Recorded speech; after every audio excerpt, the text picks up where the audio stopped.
محترم ناظرین، سامعین کرام، السلام علیکم ورحمۃ اللہ وبرکاتہ۔ جب انسان موت کی کشمکش میں ہوتا ہے تو اللہ تعالیٰ اس کے پاس 5 فرشتے مبعوث فرماتے ہیں۔ پہلا فرشتہ اس کے پاس اس وقت آتا ہے جب انسان کی روح اس کے حلق میں ہوتی ہے۔ یہ اس سے یوں مخاطب ہوتا ہے: اے انسان، تیرا طاقتور بدن کہاں ہے؟ اس کو آج کس نے کمزور کر دیا ہے؟ تیری خوش بیاں زباں کہاں ہے؟ آج اس کو کس نے خاموش کر دیا؟ یعنی جس زبان سے تو اتنی خوشنما باتیں کرتا تھا، آج اس زبان کو کیا ہو گیا؟ تیرے گھر بار اور رشتہ دار کہاں ہیں؟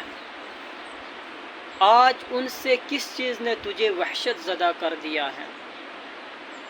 اور دوسرا فرشتہ اس کے پاس اس وقت آتا ہے جب اس کی روح قبض ہو چکی ہوتی ہے اور کفن ڈالا جا چکا ہوتا ہے۔ یہ اس کو آواز دے کر کہتا ہے: اے انسان، وہ کہاں ہے جس کو تو نے دولت سے فقیری کے لیے تیار کیا؟ وہ کہاں ہے جو تو نے ویرانے سے آبادی کے لیے تیار کیا؟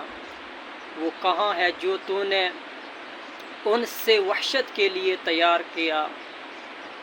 تیسرا فرشتہ اس کے پاس اس وقت آتا ہے جب اس کا جنازہ کاندھوں پر اٹھایا جاتا ہے۔ یہ اس کو پکار کر کہتا ہے: اے انسان، آج تو نے بہت دور کا سفر کرنا ہے۔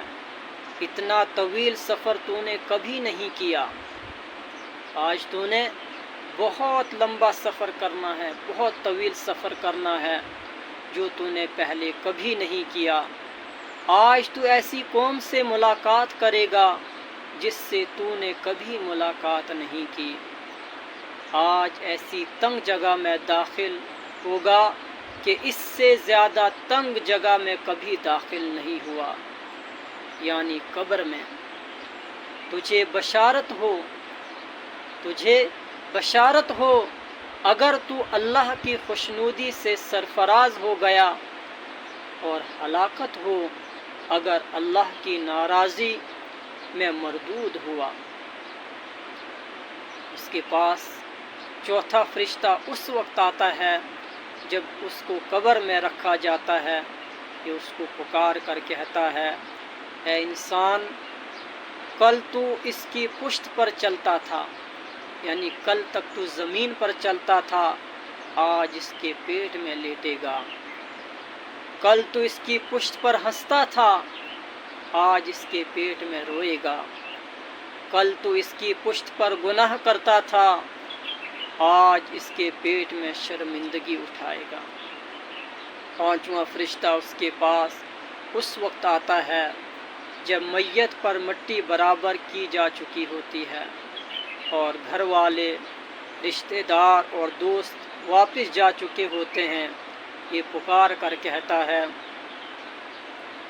اے انسان، تجھے انہوں نے دفن کر دیا اور چھوڑ گئے۔ اگر یہ تیرے پاس قیام بھی کرتے تب بھی تجھے کوئی نفع نہیں پہنچا سکتے۔